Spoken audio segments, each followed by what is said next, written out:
The Big Footy Port Adelaide podcast is proudly sponsored by New Vision. My team, kinda power. I love the power. I love the power. Hi guys, I am Macca 19 and this is the Big Footy Port Adelaide podcast coming to you live once again on Port Fan Radio. And look, tonight Rick's reign of terror is over for this podcast, temporarily at least. He'll be back on Thursday night. So joining me tonight is one of our hosts of the Magpies Hour in Harold Oliver. How are you, mate? I'm great, thanks, Macca. Thanks for having me on the show. I can't possibly replace the fisherman. No one could, but I actually have a very good association with the Port Adelaide Western Bulldogs review, boasting a perfect record of 2 appearances for 2 wins now. So, pretty chuffed with that. Pretty good. Gotta love that. And look, for the first time on the podcast, we are speaking with Blaggut. How are you, mate? I'm doing great, Macca. Glad to be on for the first time. That's the way. Now, boys, no singing tonight. That would be preferable. Oof, can't promise anything. I can. Yeah, me too. Unless it's the team song or something. Yeah, that's it. Now, Blaggut, first things first, how did you become a Port supporter, mate? I have no idea. Since I was born. There's photos of me before I can remember with the Magpies Guernsey on, so definitely a family connection for me. My dad at least, mad Port supporter, so been going to games since I can remember. Been obsessed. Excellent. So, yep, fantastic. 2 older brothers as well, taking me along. Nice. And do you have a favourite player at all? Past or present? Oh, as a kid, I was madly obsessed with Scotty Hodges. I think everyone was, really, but yeah. I think my parents found a scrapbook of mine. Like, I had a scrapbook as a kid with, like, photos and everything, and it's like, that's a little bit creepy, but that's fine with that. Scotty Hodges deserves that kind of thing. Love it. And what about currently, mate? Ooh, I don't know, kind of like Matty Broadbent, I reckon. Bit disappointed that he got dropped, but he'd be up there with one of my favourites. Yep. Westy as well. Good call. Although I wear the number 12 on the Guernsey at the moment. Oh, beauty. Yeah, beautiful number. That. Yeah, I've got number 5 on mine. Oh, fantastic. Well, look, let's go straight into our love and hate, which is one thing we loved, one thing we hated about Port Adelaide this week. Harold, mate, I might start with you with this one. Okay, I think there's certainly a lot to like about the Port Adelaide Football Club this week. If it's not Tom Cleary's contract or Jay Schulz's mark or Chad flicking the switch to win God mode in the last quarter on Saturday, but I think my love of the week is 1 club, 3 wins in 1 day. The Port Adelaide Academy team comprehensively won their 2nd game of the year by almost 100 points.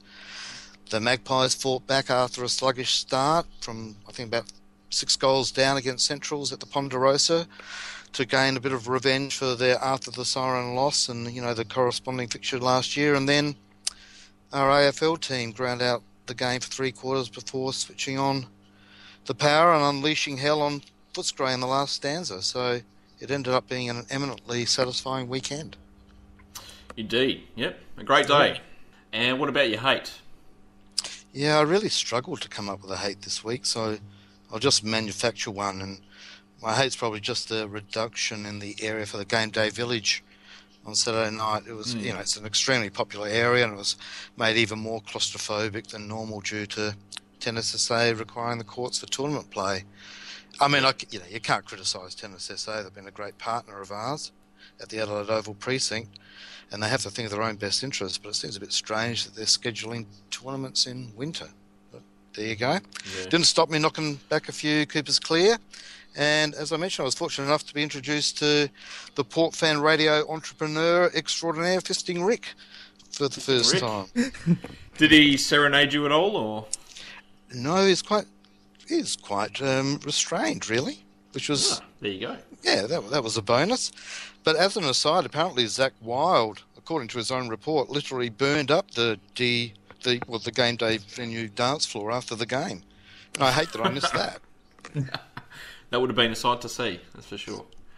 Most definitely. Yeah, It was disappointing that it was a hell of a lot smaller than normal. I think I ran into Ramen while I was there as well, so that was good, and a few of the other lads. But yeah, hopefully next week it'll be back to normal. That would be great.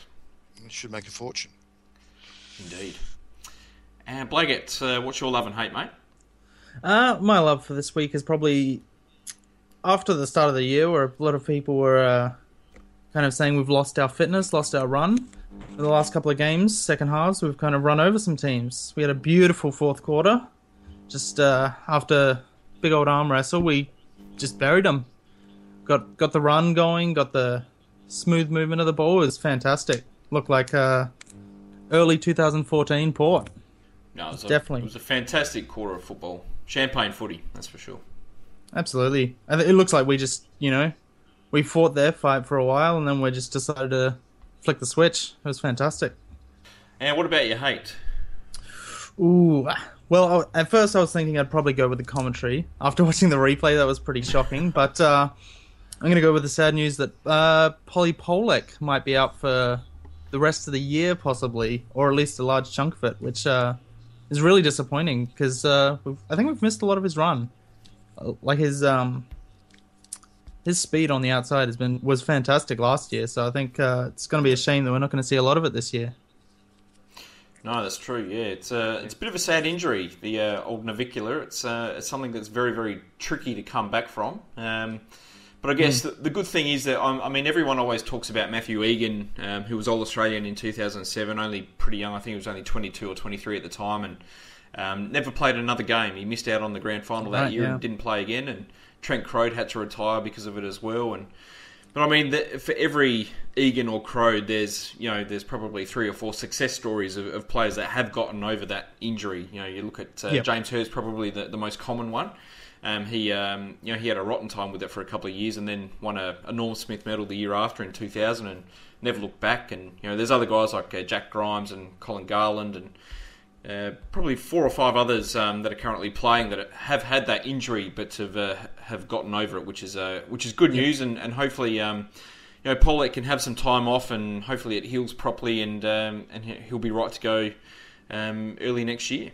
Yeah, well, you trust the club. They've got the no-risk policy. You kind of trust that they'll do what's best for him, not rush him back, not try and do anything he can't do. So I have faith. 2016, he'll get another Norm. He'll get his first Norm Smith. That's it. Yeah, he is great to watch.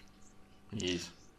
No, he's certainly a very important part of our side. With his skills and his pace and his line-breaking speed and all that sort of stuff. So I guess the first question I've got is, it leaves a big hole in our side. Who do you think will fill that hole for the rest of the year? Do you think Carl Amon is good enough to stay in the side and fulfill that role?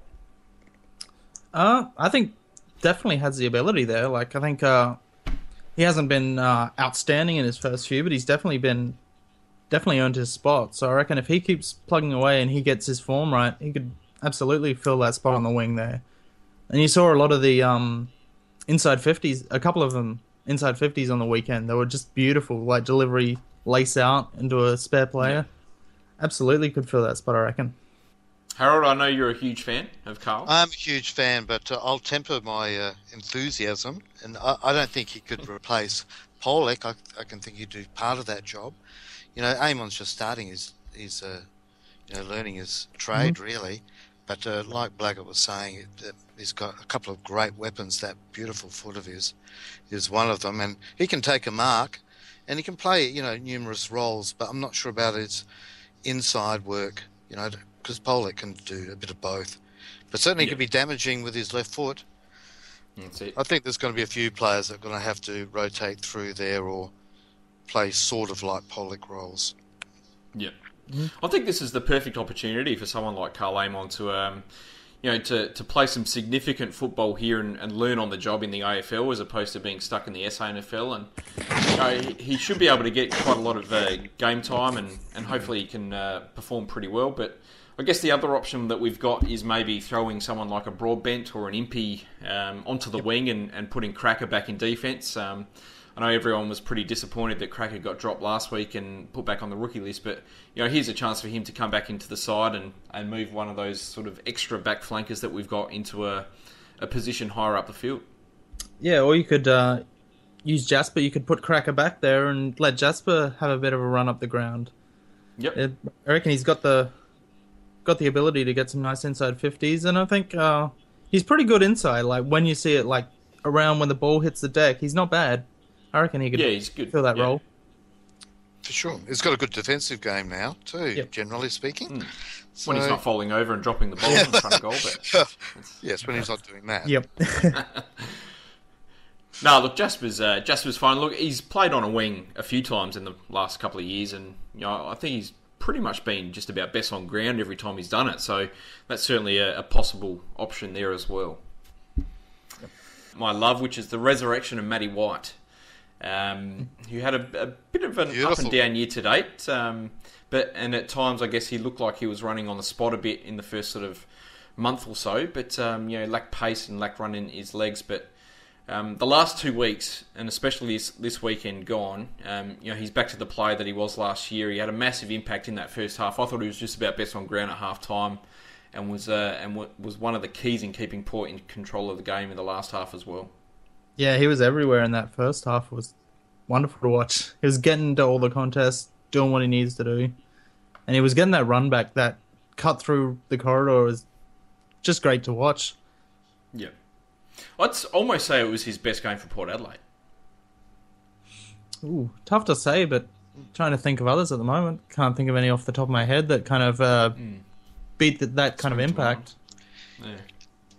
You're right about he really did seem to have rediscovered that electrifying pace. But I don't usually look at stats, but I thought it was really interesting that he had 25 pressure acts. That shows he wasn't just all out running one way. He was tackling ferociously and doing all the other defensive stuff as well. Yep. But if he sees the goals, he's got to go for it, doesn't he? Crosses 50. Absolutely. Yep. Yeah, and he did well, nailed both of the two opportunities he had. So.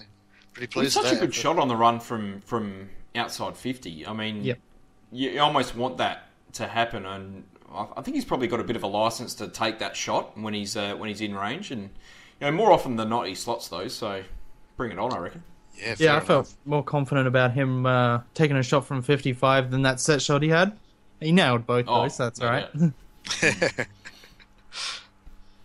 That's it. Look, my hate this week was the fact we still got bossed at the contest despite the Dogs missing their two best contested players in Bontempelli and Picken. As I mentioned earlier, we lost the clearances, lost the contested possessions as well, and it was only really the Dogs' poor skills and our impenetrable defence that kept the game in our favour, I think, at times in that first half, especially early in the first quarter. And I think maybe against a better skilled side with those sort of stats, we might have struggled a bit more to stay in front. But I guess I'm not too sure how we go about fixing it because it's been a bit of a problem all year. And whilst we did boss Melbourne last week in the same stats, against I guess better contested sides, I think we might struggle. Yeah, they're also missing Liberatore as well. So it's that's true. Pretty handy contested players. Well, thank goodness for the efforts of Wines and Boak and others here and there. So look, we might as well go straight into the AFL review, and obviously we're talking about round 10. It was a happy one for Port Adelaide. We won by 38 points against the Western Bulldogs, 16 goals 4, fantastic accurate kicking there, to 9 goals 8. Chatty Wingard, the star, he kicked 3, had a massive last quarter, whilst Matty White and Jay Schultz kicked 2 goals each. I guess the first thing to talk about was 41,800 at the ground. It was the biggest away crowd for a Western Bulldogs game across the whole AFL since 2006. I guess we've got to be pretty happy with that. Absolutely. Yeah, for I remember the game against the Bulldogs last year, we got under 40, and that was a pretty decent crowd. So to get over 40 against them, that was it didn't feel like there was any spaces really missing. It felt like a packed out crowd, so it was great. Yep. Yeah, and there weren't too many Bulldog supporters, really, so it was most of the Port faithful turned up, so that was great. I thought it had quite a good atmosphere, especially towards the end there. Yeah, you heard the organic no doubt power chant going up. That was fantastic. Yes. I thought it was pretty quiet in the first 2 or 3 quarters, though. It was sort of unusually quiet. I was sitting a fair bit higher than what I normally do, so I'm not sure if that had a part to play in it. But I thought it was pretty unusual how quiet it was, but things kicked up in that last quarter. Yeah, absolutely. I think it was early on in the game. It was a bit of an arm wrestle. There weren't really any moments to kind of get the crowd out of their seats. I mean, the opening Wingard goal was pretty great, but other than that, it was more of a wrestle. So I guess that could have been a reason why people weren't up and about as much. Yep. Yeah, they're probably a bit like me, nervous Nellies. Always worried. That's it. But you're right, Blaggut. It was an arm wrestle. It was a real contested battle, and it didn't become that free-flowing, open, high-scoring game. I sort of expected pre-game. Both teams seemed to focus more on their defensive structures rather than just making it a shootout. Yeah, it definitely looked like Bulldogs were going with a plan B sort of situation, because all year they've been kind of doing the run and gun play, so we were expecting a complete shootout, but then they just, I guess, took the ruse method and tried to shut us down, which worked for a while, but didn't last all game. I think it went both ways. We were certainly playing a lot closer to them than we normally do. We were playing one-on-one almost all across the field, and they were doing the same and then dropping a few players back, and it just became sort of like one of those games in midwinter that you see where it's pissing down with rain, and it's like a really low-scoring game, not great skills, but just a stoppage fest, and it was almost like that for a while there. But especially the third quarter, that got a little bit dreary for a while there. But the first half, I thought we played pretty well. Outside of some skill errors, I thought we maybe lacked a little bit of composure, especially in our sort of defensive 50. Especially in the first quarter, we made quite a few sort of unusual errors down there, like dropping marks, and we kicked it straight to the opponent from kick-ins about 2 or 3 times, and yes, looked like it might be one of those games, but we quickly snapped out of it. But you're right, it was a bit of an arm wrestle. We would dominate for a little while. We scored a few. They dominated that first 5 minutes, didn't they? They were a bit lucky. They hit the post a couple of times, and I think they had 4 points before we scored. And then we had a run where Matt White kicked a couple of goals all at once, and the game would open up and then it will close up again. It was quite a good game, really, from that point of view. It was quite entertaining and fascinating. It was one of those hard contested games that but with still a bit of flair and skill, so it kept you interested the whole time. But they really wanted to make it a stoppage, contested sort of game, I thought. That's what they're good at, aren't they? So. And that showed in the stats, I think, as well. We got beaten in the clearances, we got beaten in inside 50s, in contested possessions, tackles were pretty even. We lost the hit-outs as well, so it was working for them for quite some time there. I think we broke away a bit late in the second quarter. We kicked, I think, 3 goals in a row to finish the half, and it looked like we might break away and get a pretty decent win from there. But then in the third quarter, it really shut down, and quite significantly. I think the Dogs threw a lot of players back, and that last sort of 15 minutes of the third quarter, I don't even think there was a score. Yeah, we had opportunities, but we would kick it to them, or a bit of a skill error somewhere, and Jasper unfortunately gave up one of their 2 goals. That he was like he's on a skating rink without skates on, so unfortunately, but. I think we wanted it to be that sort of quarter, just keep it close, keep them in hand, and at no stage really were we out of the game. We were either ahead or just within a goal or so. So it's pretty comforting from that point of view. Yeah, I think we got to give a lot of credit to our back six. They copped a lot of pressure in those middle 2 quarters there, and I think they held up really well, giving up I think 4 goals in those 2 quarters, despite the fact that it seemed like they had most of the play. So I think you gotta give them a pat on the back. Most definitely. They've had some practice at that this year, haven't they? Yeah, too much. That's it. Look, let's have a bit of a chat about the last quarter, because it was fantastic footy for Port Adelaide. I thought it was, we played quite confidently, we played quite aggressively. We demanded the ball, we started to win it in the contest at the stoppages. When it did get down the other end, our defence was almost impenetrable back there. Yeah, it was a fantastic quarter to watch. I mean, we actually really did dominate that quarter. And, it's surprising we only kicked 6 because we were all over them. Really, they had a few forward forays. I'm not sure, how many goals did they score in the last? Just the one? the one. Yep. Okay. Just the one. And that was in the last couple of minutes. That's right. Yeah. They had a couple of, hurried snaps, but that was about it. But Blaggut, you're right about our defence. They were fantastic all game, and especially that last quarter. But, everything else seemed to click. We seemed to really, wasn't quite to the Hawthorn God mode, but we really, did turn it on in that last quarter. Yeah. And especially Chad Wingard, which was a joy to watch. That left-hand pick-up, right-hand handball through traffic to set up Ebo's goal was like football poetry, wasn't it? No, he had a fantastic last quarter, Chatty Wingard, and look, a few people were calling him a bit of a downward skier, I think, on Big Footy, but I thought that was pretty ridiculous. I thought he was one of our best players, for all 4 quarters. He had a great first half and a really good third quarter as well. And for him, it was just sort of built into a fantastic crescendo at the end there, where he started getting free inside 50 and was able to slot a couple of goals, and he dished off 2 others as well. So that was one of his best quarters of footy for the year. Yep. I think the reason they're calling him a downhill skier was because he was the one that helped put the margin in at the end. They got to remember, at the start of that last quarter, there was 10 points. And when he started firing, he wasn't downhill skiing, he was winning the game. I mean, it's just a ludicrous call because Chad Wingard's one of our best players in clutch moments in big games. He always plays well in big games. I mean, it's just one of the most ludicrous calls I've ever heard. Yeah, look... you look at his stats over the game, and it's 6 in the first, 5 in the next 2 quarters, and 7. Yep. That's a fairly consistent performance. You don't think there's any Absolutely. downward skiing going on there? And what was it? 11 score involvements. Yep. That's it. Yeah. That's pretty incredible. How many scoring shots we had? 20. Yeah. Yep. And he's So involved over in half, 11 yeah. of them. Yeah, my God. Yeah. If that's downhill skiing, I want more of it. Yeah, absolutely. I wish we had Sure, more. any That'd be any great. team will look weak against that. So we'll be downhill skiing against everyone if we had 22 Chad Wingards. It's a ridiculous call. Yeah, I can see why that's a hate.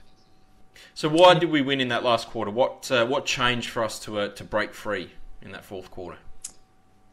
I reckon it was the supposed non-existent fitness that, we were both fighting at the same level for 3 quarters, going toe-to-toe, and they just, I don't think, could keep up with the pace for 4 quarters. We just we had the effort when they didn't, I reckon. That was pretty much what it seemed like to me. I agree. I think we put our foot on the gas. We really did. And I think the week before in Alice Springs and the way that we exhausted Melbourne, really gave our boys confidence in, the fitness that they actually have, built up over 3 pre-seasons now. And I think they regained a bit of confidence that they do have that extra fitness, and I think it was proven. What about you, Macca? What do you think? Did we change things around? What do you reckon? I don't know. I did notice that we were going heavy one-on-one, especially in the back half. I think that changed. I think the fact that Lobie started to win the taps more often than not, I think that was a big influence, and the fact that I think Boki broke free from Stevens for the last quarter was important as well. So we just kept getting it forward and just barraging their defence, and I think I'm not sure if the Dogs defenders started to tire a little bit or they just lost a bit of the mental edge that they had, but to allow Wingard the amount of space that he had in that last quarter was criminal on their part, I thought. And our delivery was so clean, wasn't it? All our disposals just worked. Everything clicked. And the more it clicked, the better we got. Yeah. You could almost sense with Ebert's goal where Wingard picked it up and handballed it to him, you can almost sense that broke the Dogs' spirit a little bit, because straight after that we kicked 4 more goals in about 7 minutes after that, and it was just game over. Yeah, it felt like a floodgate moment for sure. After that, their heads kind of dropped and we had our tails up, and it was just a beautiful ending, at least for us. Yeah. And that's the great thing about, scoring efficiency, isn't it? If you can slot those goals every time you've got an opportunity to do it, you're putting so much pressure on the opposition. So that bugbear that we about goal kicking and accuracy that we all share with you, Macca, is hopefully in hibernation for quite some time now. Yeah. Fingers crossed. Let's hope Fingers so. crossed. I think another important thing was just how well we shut down their run. As we mentioned, they are a very quick, very attacking team, the Western Bulldogs, and we didn't really see that at all. And I think, again, that might be a part of the coaches. I think they did a fantastic job and really got the matchups right. I mean, we threw Impey onto Dalhouse in the last 3 quarters, and he really shut him down. I think he had 12 touches to quarter time and only had 8 more for the last 3 quarters, so he was down on his average. Monfries did a wonderful job on Robert Murphy, and He's going to bring that up as well. just an incredible defensive game. And I think Murphy only had the 12 touches, which I think is his lowest disposal count for the last 3 or 4 years. So he was well down on his average. I think Easton Wood was well down on his. Johansson had 12 touches. He was 7 down on his average as well. So all this sort of quick runners from the defensive half, we just completely shut them out of the game. And that Boyd was was another one. Boyd, yep, absolutely. Yeah, so you're exactly right, Macca. All those players that give them so much drive, they were really well shut down, and I think it was a shared effort, by quite a few. And I thought, all our forwards shared in that, whether it was Sam Gray or Paul Stewart, but definitely, Angus's job was just sensational. Mm-hmm.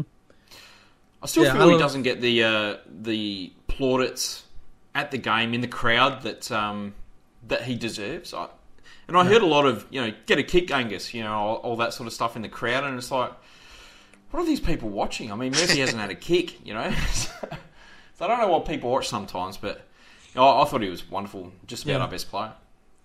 That's part of the thing that I was going to mention about the commentary. I was watching it, and Dermy was talking about how Angus hasn't gotten in the game, and I'm like, well, that's because he's kept Bob Murphy to less than 12 possessions. That's why he's not in the game, because he's taken their threat out of it. So, and he got a goal, so can't really complain. Absolutely. Yeah, it took them. He's had a great year. Whole game to notice. Yeah, he has had a good year, hasn't he? He's had a very good year. For someone who's and he's had such a diverse year as well, which is good, because I think at the start of the year he was really pushing further up the ground and getting a lot of the ball, but not really spending a lot of time inside 50, so his scoring shots were down. And then he had a couple of big games in front of the sticks, and last few weeks he's had some pretty important defensive jobs as well. So it's really showing how diverse he is as a footballer. Yeah, absolutely. I was thinking he could possibly be a Corns replacement, but I don't know whether you'd want to take him outside 50 too much. Yeah, no, I think I like him in the role that he's got at the moment. I think he could definitely do Corn's role, but right now he might not have the fitness necessarily. But I don't know. I think he works pretty hard. I reckon he'd be one of our fitter players. Yeah, he'd probably be actually. Yeah, in the top, 20% or something. Yeah. Yeah. And all this considering that he's had the whole WADA thing and an injury hit pre-season. He hardly had a pre-season, so he's done a sensational job. I want to talk about the young guys just briefly. How did you see Sammy Gray's game? Really good, really good. I love being wrong. I think I was someone who said... I was saying last week, I don't think he did enough. He shouldn't really be picked again. He played a beautiful game. He had really good disposal when he had it. I think it was about 90% disposal efficiency. And just every effort, when he was near the ball, it was going to be won or be neutralised. So I think he did a fantastic job. And that lovely little goal. Yeah, it's very clever, wasn't it? Oh, it was very clever, yeah. Yeah, I thought the second shadow grade performed pretty well, actually. And like Blaggut, he shut up his critics like me. At least for one night. I'll give him one night off. But no, and his attack on the ball and the player who had the ball was excellent. And like I said, I thought he did some really good defensive jobs on the running Bulldogs halfback flankers, on top of getting his own ball. But I mean, he didn't really fumble or like you said, Blaggut, his skills were really good. Yeah, just having a look, his disposal efficiency is like 88%, so that's way above average for any player. So yeah, he probably only had one poor disposal in the end, but I think the thing I really liked about Sammy Gray's game was his defensive pressure, and he just seemed to be on his opponent's tail the whole time. And I love how quick he is off the mark. I don't think he's a super quick player, but his first sort of 10 or 15 metres, he really knows how to get space on his opponent. I think that's pretty important in sort of in the role that he's got. He seems to always get a couple of metres on his opponent so he can attack the footy pretty well.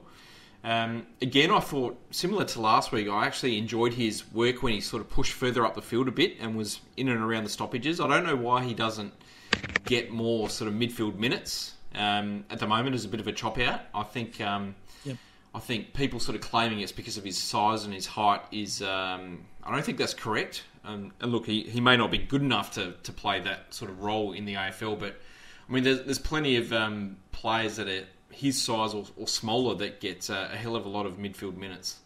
And I wouldn't mind seeing him, do that role at AFL level a bit more. Obviously, we know that he's a wonderful SANFL midfielder and does some great work, getting heaps and heaps of clearances and that sort of thing. So, wouldn't mind seeing him perform that role at AFL level a little bit more. Yeah, and in stuff. Oh, yep, sorry. No, go for it, Blaggut. No, I was just going to say, in stoppages, it's all about going in, getting the ball. And one thing you can say about Sammy Gray is he puts his everything into trying to get the ball, try and get it out. So you can't claim that he's not going to bust his back every contest to try and get in there if he gets chucked in the middle. Yeah. That's it. And he's a smart footballer. I think he's got football smarts. I think it's his quicker brain. It's sometimes that his inexperience and lack of knowledge of the pace of AFL football has just let him down a bit. I mean, he's only played a handful of games, hasn't he? So yeah. All he needs is a bit of grippo on his hands and he will be sorted, I think. Because he can be a little bit fumbly with his first touch, but if he can sort that out, that would, as I mentioned before, his ability to get space on his opponent, if he can become a really good one-touch footballer, it would make him certainly AFL standard, I would think. For sure. Yep. So what do you reckon his prospects of getting upgraded at the end of the year? Because I reckon you'd probably say Cracker's likely. You reckon they'd give another spot to him? I think they would more... I'm not sure if we have to delist him and then re-rookie him, like redraft him as a rookie if it's the third year. I think that's correct. It certainly used to be anyway, but I think that's more the case than him getting on the senior list. I'm just not sure. I think we're going to be struggling to find players to delist as it is. Yeah, I think that's the case. Yeah. Unless we lose one or two through trades, sort of like an O'Shea or more. I think in that case we might upgrade Sammy Gray. Otherwise, I think we might look to try and keep him on the rookie list. Yep. And what about another young player, Impey? Macca, you already touched on him, talking about his great job on Dowhouse. I really can't wait to see how good he is once he's got 50 games experience under his belt. I think, he's really becoming an integral part of our team. Especially watching the replay, it was evident, how much involvement he has in the game. So I was really impressed with him. Yeah, for me the game... He had two really good roles, I thought. You go, Blaggut. Oh, no, I was just going to say, at the game, I think you've mentioned in the replay, it was much more noticeable. At the game, I didn't see a whole lot of him, and I was, unsure as to his role. And then I paid attention again, and I'm just like, kept Dowhouse out of it, got a whole bunch of really solid possessions. He had a fantastic game. Yeah. I think he had two really good jobs on the weekend. The first, he was on Tory Dixon, who's surprisingly a pretty clever forward and quite tricky. He's kicked a lot of goals this year and has become a real key for the Dogs. And he shut him completely out of the game for the first sort of 35, 40 minutes. And then obviously moved on to Dalhouse and shut him completely out of the game. And, I don't think it's about him sort of getting the ball and that sort of, and being that sort of attacking player.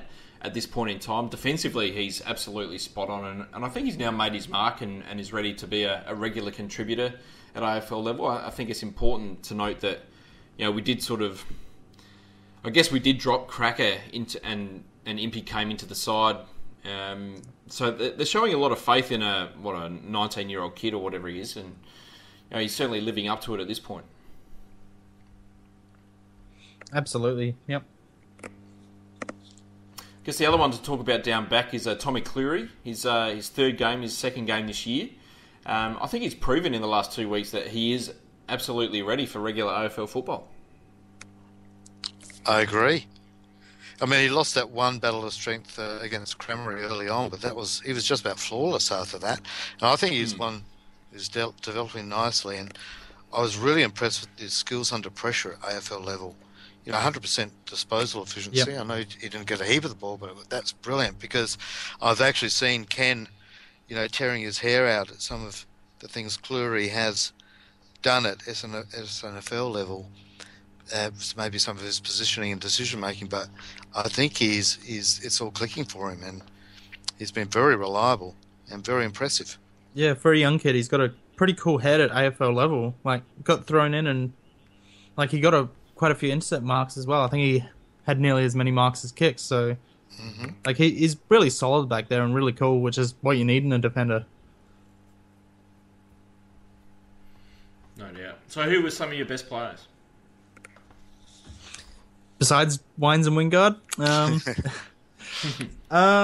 Yeah, I'd probably say those. I think Westy had a really good game as well.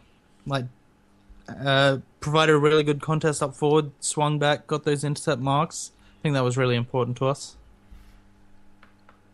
Absolutely. I think Robbie Gray in the first half, especially, he wasn't too strong in the second, but the first half, it was just vintage Gray. Yeah, especially at first. He was one of our best players. Yeah. Yep. As usual. Yep. I think it's great that we're not talking about Gray, Boak, Ebert. They were all great contributors. But it just shows our current depth is certainly on the improve, and we didn't have to rely on those three players as being our best. But I certainly agree the 3 Ws were all in the top 5. Wines, well, for me, was best on ground. I mean, he is a favourite of mine, just like he is with everyone, and he's a competitive beast. And and he refuses to be beaten. 23 contested possessions. It's outstanding. And along with that, there's 5 tackles, 11 clearances, and he's the leading disposal winner on the ground with 33. So he's an absolute maniac. I was going to say I almost love Ollie as much as my 18-year-old daughter. And almost is a hell of a lot because she really loves him. I thought Humphrey was the other one who was sensational as well. And as Blaggut said, the whole back 6 was really good. Tommy Jonas was certainly a much improved display, in my way of thinking anyway. I thought he'd been having a fairly disappointing season, but compared to the standard we expect from Jonas. But I think he'll grow with confidence after that performance. But Homsch, it doesn't matter if he's on talls or smalls, whether it's, Mitch Wallace or, the resting Ruckman or Boyd or whoever. He's just got so much determination. He's going to win just about each and every contest. And then he's unstoppable on the rebound. And I love how, the media gave him that big write-up this week, but it had not one iota of effect on unflappable Jack Homsch. Loved his game. And as you said, Macca, Monfries was sensational. Monfries was unsung hero. No doubt.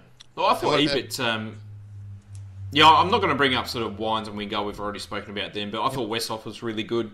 As you said, Blaggut, he was great up forward and then moved back and just got in the way perfectly in the defensive 50. I thought Ebo was just one of those sort of slow burners. You sort of realised he was having a good game, but you didn't realise just how good until the last quarter where he sort of went a bit nuts, and he was one of our keys to that big last quarter as well. Robbie Gray had a fantastic first half. I thought Lobie's second half was very, very good. Not so much his first half. Obviously Jack Homsch was wonderful down back as well, and Tommy Jonas played one of his best games for the season, and really enjoyed Sammy Gray's game as well. And look, Carlisle didn't, we haven't really spoken about Bobby Carlisle, but he didn't really put a foot wrong either. No. He gave Tom Boyd a football lesson, really. And for someone apparently who doesn't go for the ball and has no kicking skills, Dermot Brereton, his pass to Jules in that last quarter was a thing of beauty. And so stuff you, Brereton. That's it. So as we did last week, I want to bring up some of Ant Bear's questions, as he does, or as he has done on the forum over the last couple of weeks. And It's a tradition. the first one I want to talk about. Yeah, a very new tradition, but I guess tradition doesn't have to be old, I guess. Ollie Wine's match, where does that sit amongst his best games? Ooh, up there, but I still say last year's semi against Fremantle, just beating Fife in that second half. That's still number one for mine. Yeah, doing it in finals games, there's nothing quite like it. And he's got a pretty good record in finals, Ollie. Oh, yeah. But it was a sensational performance. Top 10. Yeah, Not I'd bad probably for a guy say with top 50 3. games. Yep, no doubt. I'd say it's probably his second or third best game. Certainly his Freo final last year was, it's going to be hard for him to top that until he wins a Norm Smith at the end of the year. But that's probably next in line, I would think. Next question is, can we tolerate Jasper Pittard's clangers forever? And we can let fly here, considering Fisting Rick's not here. Well, yep, absolutely. I think you got to weigh it up, good versus bad. I'd say he will improve, but if he gives away 1 goal a game, I think he saves about 10. Yep, Yeah, forever's a long time, isn't it? it is. But I think we can, display a Buddhist-like tolerance for quite a while yet. I actually thought defensively he was very, very good on the weekend. He was, Yeah, a couple of mistakes. he was very hard to get past, and he completely defeated his opponent. But just when he had the ball in his hand, it was just the worst of Jasper Pittard. And I don't know, it's a bit of a shame. I'm not sure if it's the fact that he's changed roles again, and he's sort of swapped with Broadman. He's not playing that sort of loose man in defence role, but he's and I'm not sure if it's a confidence thing, but his first 3 or 4 games were absolutely outstanding. He sort of had a bit of a slow one against the Eagles, and he hasn't really recovered from that in terms of his disposal. And obviously, we spoke about the fact that he fell over and gave away an easy goal, and he turned the ball over, I think, twice from kick-ins, and tried to pinpoint passes that just weren't on. And you could sense the real sort of groan in the crowd every time he tried to do it. But I don't know. I think Jasper Pittard, when he plays with instinct and doesn't let his brain overtake what his body's trying to do, is a fantastic player, and he just needs to do that more often. For sure. I mean, he's been targeted a bit since that brilliant burst of form early in the year in his defence. And when he did slip over, it was early in the game. Early in the second half, and a few players did slip over during the game. He wasn't the lone ranger there, and he did do, right, as you said, a great defensive job. But also, that pass to Schulz when he had that run in the centre, that was a bit of beautiful football there. So he can do some great stuff too. That's it. Is Boak a better captain than Matthew Primus? Ooh, bit of silence there. He's competing at least. There's no definite decision at the moment. I think give him a few years and absolutely. Yeah, he will be, won't he? It's a bit hard to say now, because Primus, no matter what you think of him, was a sort of player that dragged the rest of the team with him often, especially in those early 2000s. So, but I think he will be. Yep. I think thinking from it as a quantity point of view, I think Primus probably only played 2 fantastic years as captain in 01 and 02. I think after that, his career was kind of ruined by injuries. He had sort of persistent hamstring injuries in 03. Obviously, did a knee in 04. Wasn't the same player in 05 when he came back. So it was really just those 2 years. But what a 2 years they were for Matty Primus. And I guess Boak, he's younger, he's fitter. He's had 2 fantastic years as captain. So I think in time he's going to definitely be recognised as a better skipper than Primus. And look, if he can hold up the Premiership Cup, I think there's no doubt that he'll become a better captain. But I think at this point in time it's probably line bolt. Yep. Next question is, can Wingard lift his ceiling any higher? God, imagine Wingard mode for 120 minutes. Yeah, I think that's the big thing. If he can do that all game, that'd just be unbelievable. But I think, sure, there are ways he can improve, but you don't mind him if this is his ceiling. You still take him. I mean, can he turn from a 20-2 player to a 25-3 player, for example? Oh, absolutely, I think. For I sure. think he's definitely got the ability to do it. He's a kid. That's the incredible thing. Yeah. He is just a kid. He's going to be fantastic. Yeah, get some more midfield will time. get Yeah, better. No doubt. I think it's important that he's getting more midfield time this year. I think his football's definitely improved with that as well. yeah, for sure.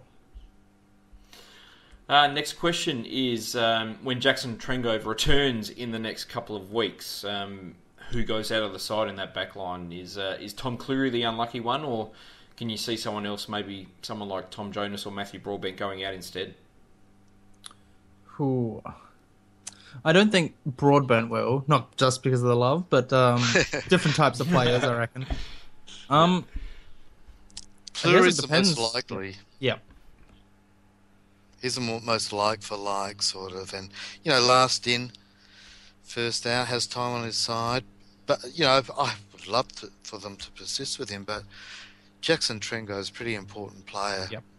Not just No doubt. not just his football ability, but his leadership skills and Yeah. etc. No doubt. So yeah, you'd probably say Cleary, but he's definitely made a good show of himself. Like, he'll definitely get in there sooner rather than later if he does go out. It's great that he signed on too. That is excellent. Oh, for sure. Yeah.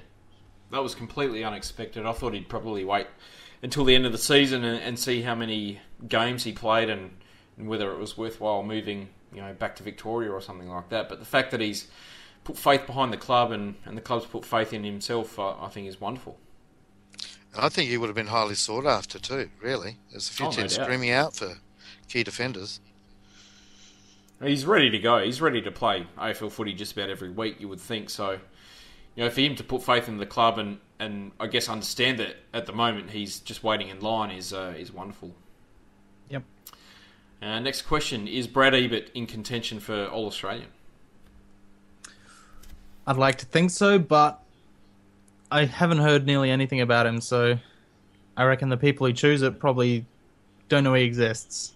But you'd think on his form, he should be. Absolutely. Yeah. I don't think he's sexy enough. Yeah. That's it. I think it'll be pretty hard to get a spot in that midfield in the All-Australian team. I think there's probably 2 or 3 players that have already locked themselves in, injury pending, I guess. Guys like Nat Fyfe and Daniel Hanbury will be definitely in the side. Other guys like Dylan Shiel and maybe Scott Pendlebury will be around the mark as well. Jordan Lewis will be up there. Luke Hodge will be up there. So I think he's probably on that next rung down beneath, where I think there's probably about 11 or 12 people fighting for maybe one spot on the bench, maybe. And unless he has a really big second half of the year, I think he might miss out this year. He should at least make the shortlist, though, you'd think. I would hope so. Yep. Yeah, I would think so. He should, most definitely. I think we've already spoken about this one a little bit, but do the majority of supporters recognise the importance of Gus Monfrey's accountability? Absolutely not, because like you, I was hearing stuff from the crowd, people, yelling at Monfreys, telling him to get more involved in the game, and it's just like, well, everyone's got a role to play. Cheer the black and the white, honour the magpies day and by night, live that joy. Alright, well, let's move on and talk about the SANFL.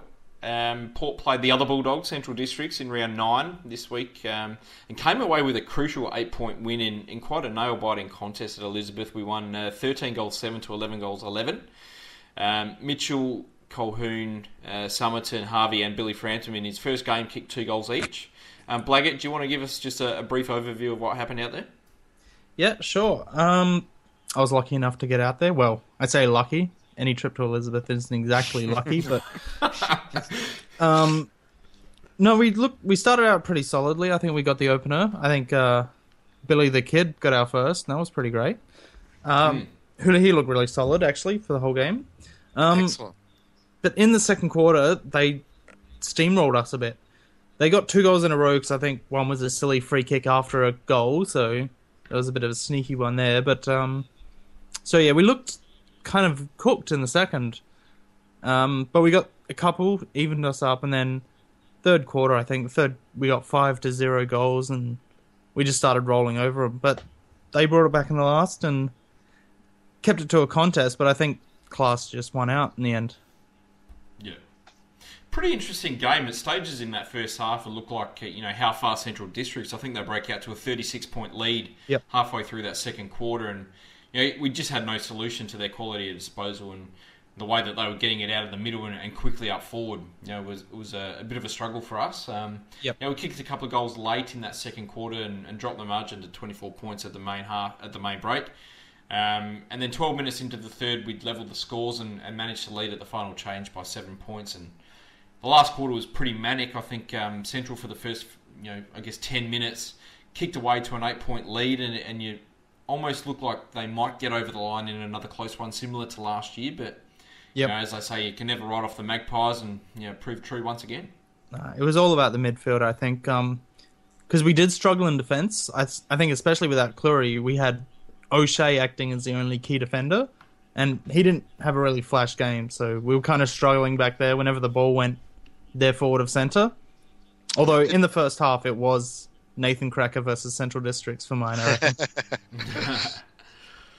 He's got a good record against them. Did Butcher play back? Yeah. Is that right? Yeah, he did. He did, yeah. I don't think he played any time in the forward half. I mean, he was a bit shaky down back. I mean, personally, he just looks like he's given up. Like, I don't want to say it because I want to see a really great, Butch in the AFL side, but he looks like he's stopped, unfortunately. But hopefully he can get some confidence back and pull it back. But yeah, he spent most time in the back pocket and was kind of shaky. Yeah, it's a bit disappointing, I guess, with Butch. But yeah, as you said, Mitch Harvey kicked another 2 goals. Yeah, and looked like a really solid forward target. So, and his ruck game is also a lot better than it was last year when he was doing the solo ruck for a lot of the season. So he's come leaps and bounds this year. And I mentioned Frampton. He looks like a solid forward target as well. Like, he started out in the forward half and spent most of the game there, just chipping in ruck when Redden was resting. So he's another possibility.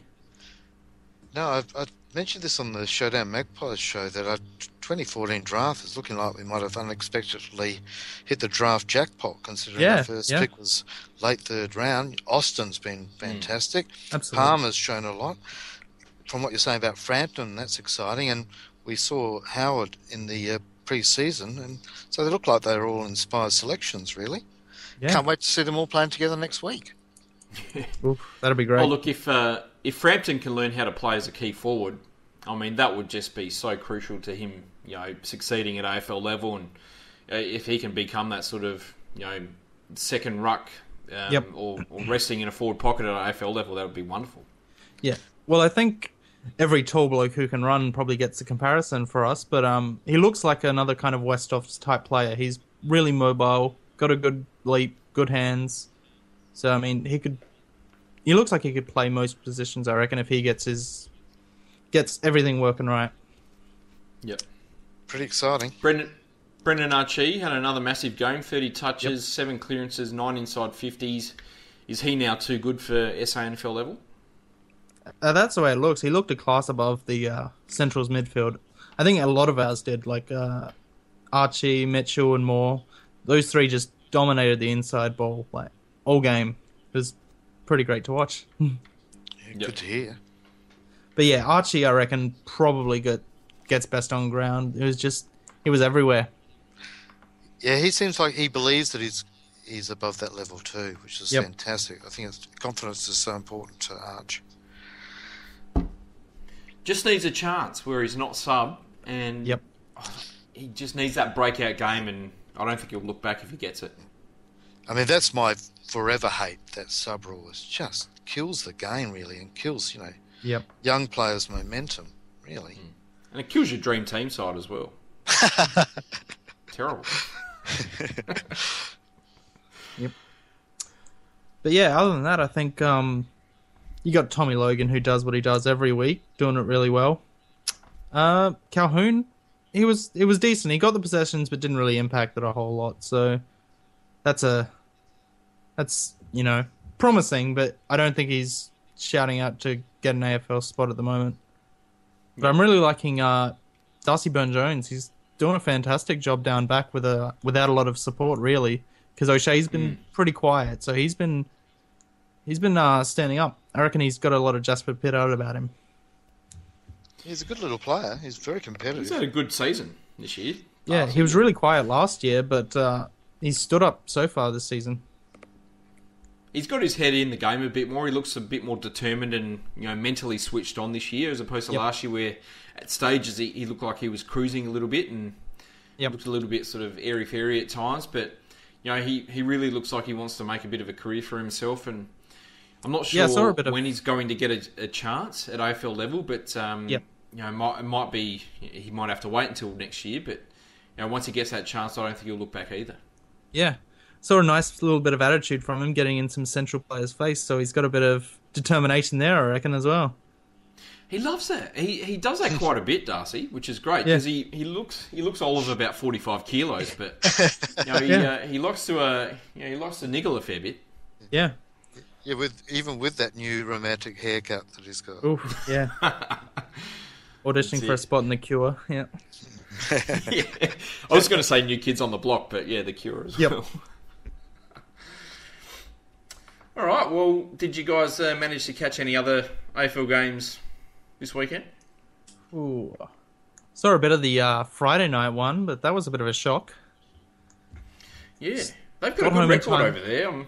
Yeah, that's true, Just sort of underrated Richmond a little bit just because of the fact that they're Richmond and didn't really look at their record. I think that's quite possible, yeah. But that first quarter was just dominance. It was crazy.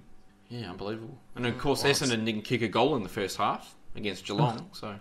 I didn't get to see that one, but I was just seeing the scores from Adelaide Oval and just thinking, what the hell is going on here? Yeah.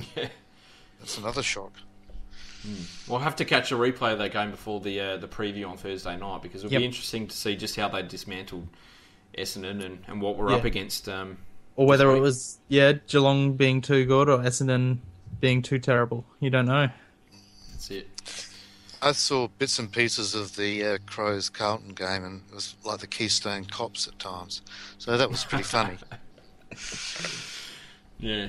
I guess the best game that I saw this weekend was North Melbourne versus West Coast. I thought that was a bloody good game. Really tight. Season on the line for North Melbourne, and they got over the line, so great for them. Yep. I didn't manage to catch that one. Good stuff. Yeah, I'm not so happy it's great for them. No, it's not so great for us, but it would have been good if they had another loss and almost sort of signalled the end of their season. But that's right, they're dragging down the upper. We got to aim high, so think about it as good that they dragged West Coast down a bit. Absolutely. I did manage to catch the game today, the Melbourne-Collingwood game. That was actually a surprisingly well-contested match. Hell of a lot better than last year's Queen's Birthday game. God, was, absolutely diabolical. Oh, wasn't it? Yeah, Melbourne gave it a really good crack today and just fell short. Yep. They didn't have the energy to go 4 quarters. It was momentum swings all day, and then in the last they just lay down. But great game to watch. So, Macca, are we going to give away any of Rick's money, or that's for when Rick's president? Look, I would love to give away Rick's money, but I don't actually know who the Who Am I player is yet. He hasn't told me, so I've got to wait for him to come up with another question. Oh, there's something to look forward to. He's leaving me in the dark as well. So, back on Thursday, we'll have the next Who Am I question, and we'll look at giving away some of Rick's hard-earned cash. That's it. Well, we might leave it here for tonight, boys. Harold, thanks for coming on again, mate. No, thank you very much, Macca. Great to chat with Blaggut. Cheers, thanks for having me, guys. Thanks for coming on, buddy. No worries. Oh, and also a big thank you to New Vision, of course. Absolutely. Our sponsors. And we got out of this singing free, which is wonderful. I was just about to burst into something, but couldn't think of anything. So Turn him off, quick, Macca. We can live. Till next time, boys. Oh, no. 1,000 years. Anyway, I'll stop now. Oh, wonderful. Go on the pair. Calm the pair. Go on the power. One last hurrah. Loads up. They need a mark and then a goal. Westhoff almost. Motlop couldn't quite. Enright. Good tackle. Cassisi to win it. Cassisi does win it. Oh!